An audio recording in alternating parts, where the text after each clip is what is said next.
In the golden dusk of a sprawling African kingdom where tradition sat like a crown upon every home, and power was inherited in silence and ceremony, a girl named Amara lived on the edge of obedience and dreams. She was born to a family of quiet prestige in the village of Ngaya, a place where loyalty was currency, and daughters were bartered not for love, but for alliances.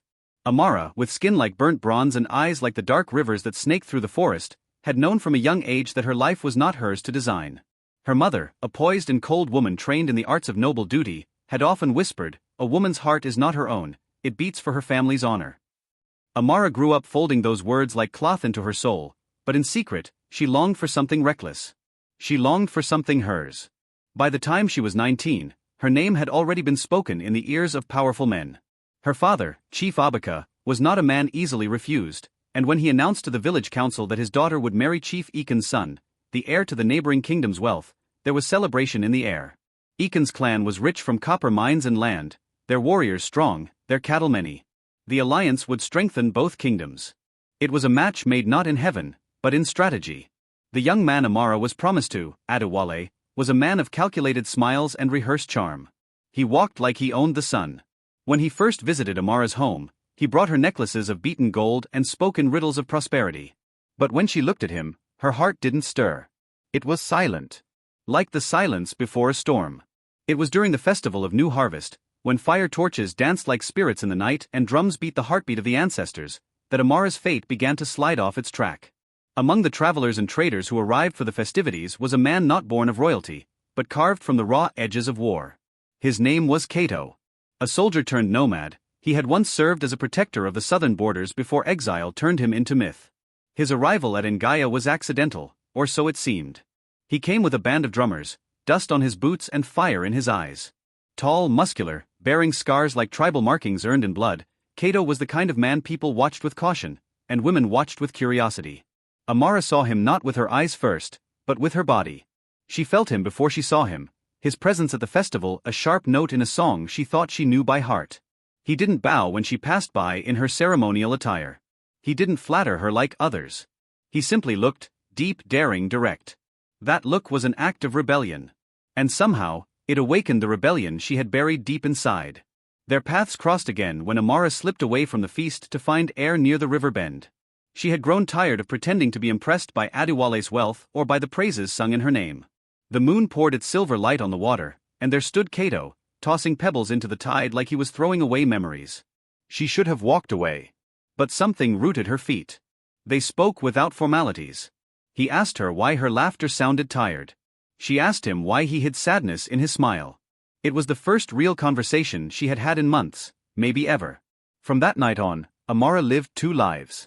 One where she dressed in silk and accepted gifts from a man she would marry for duty. And another, hidden life where she met Cato by the river, where she wore no jewelry and laughed like the wind. Their connection was wild, terrifying. They kissed under thunderclouds, whispered stories in secret huts, touched hands like they were trading truths. Cato told her of battles he had survived, of betrayals he had endured, of how he had once killed to protect a woman who didn't love him back. Amara told him of how love was not in her vocabulary until him. Their love was not patient or pure. It was dangerous. Forbidden. But secrets, like smoke, don't stay hidden in wind. It was Adewale's younger brother who saw them. A boy of 15, bitter and nosy, who had followed Amara out of suspicion one humid night and returned home with a secret that burned hotter than oil. When the truth reached Chief Abaka, there was no shouting, only stillness. The kind of silence that screams. Amara was summoned in the early hours, before the sun broke the sky. Her father stood before her like a statue carved in rage, and beside him, Adewale, red-eyed and trembling, not with heartbreak but humiliation. "You have insulted two kingdoms," Abaka said, voice cold as ash. "You have thrown away legacy for lust. Do you even know what you've done?" Amara, standing barefoot in a nightrobe, said nothing. She did not beg. She did not explain. She simply looked at her father with the eyes of someone who had finally remembered she was human. Cato was arrested within the hour. Dragged from his tent, beaten, his blood marking the soil as a warning. The tribal elders called for a hearing. Adewale demanded his honor be restored. He asked for Cato's execution. Chief Abaka, torn between duty and daughter, did not stop him. But fate is a strange thing. It doesn't answer to kings. While Cato was held in chains in the old prison beneath the council hall, Amara made a decision that would unmake everything. She escaped. Disguised as a maid, she fled the compound, carrying nothing but a dagger and her defiance.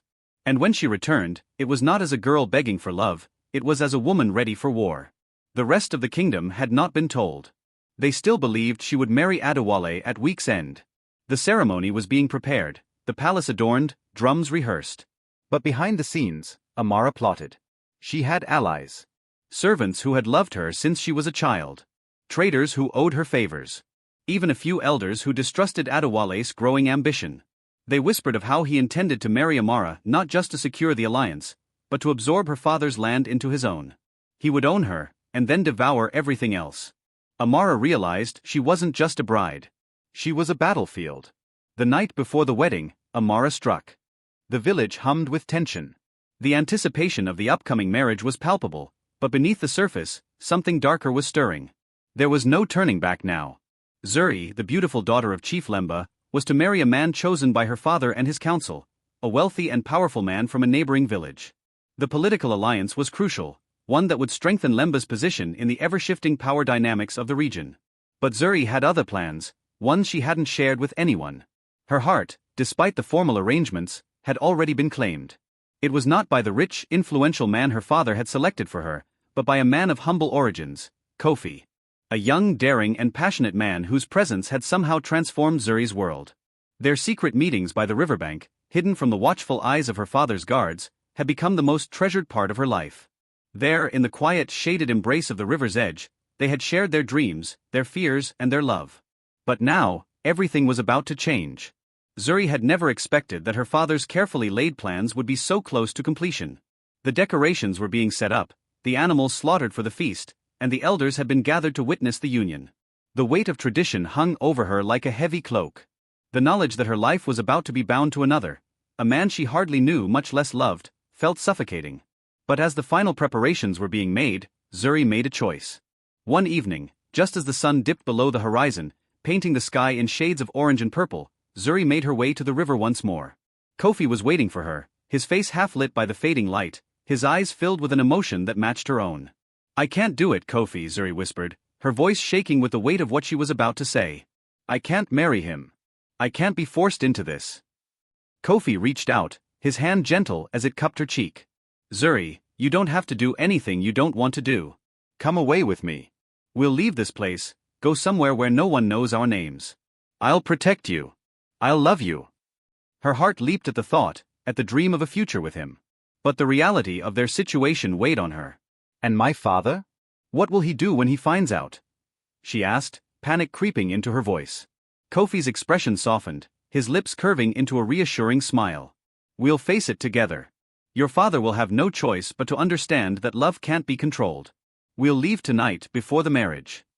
Tears welled up in Zuri's eyes as she looked at him, torn between the life her father had chosen for her and the one she had chosen for herself. For a moment, the decision felt impossible.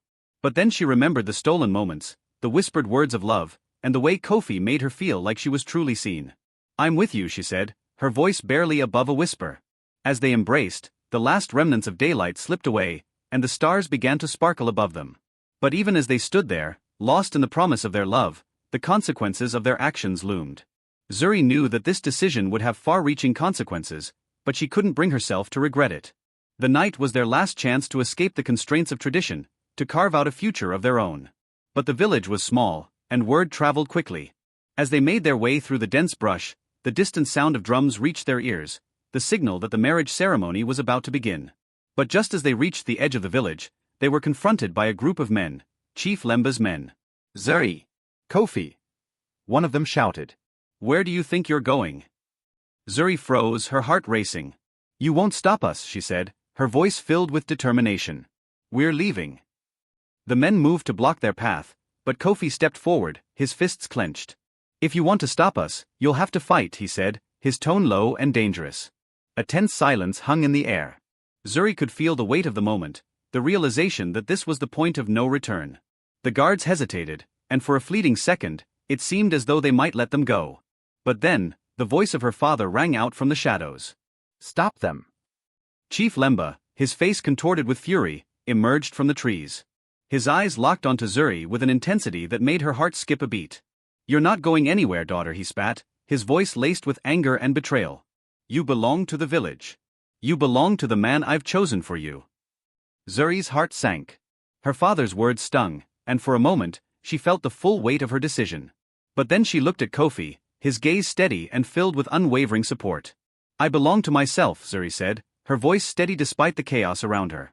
"I choose my own path. And I choose Kofi." The words hung in the air like a challenge, a declaration of independence that shook the foundations of her father's authority.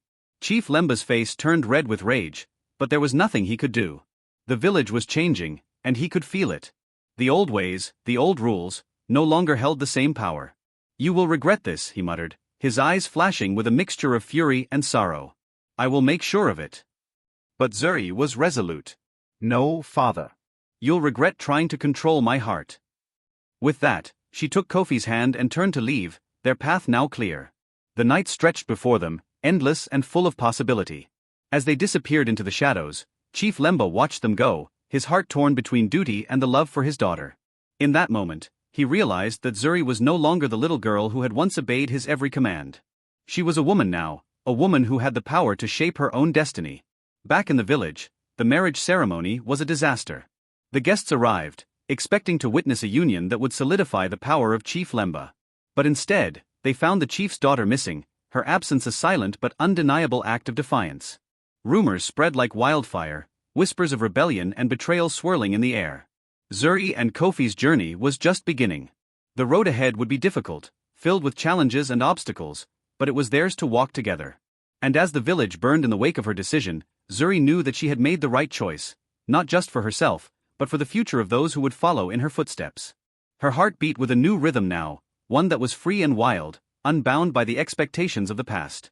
And as the stars above them shone bright, Zuri and Kofi walked hand in hand, their love a beacon in the night, a promise that no matter what the world threw at them, they would face it together, as equals, as partners, as lovers.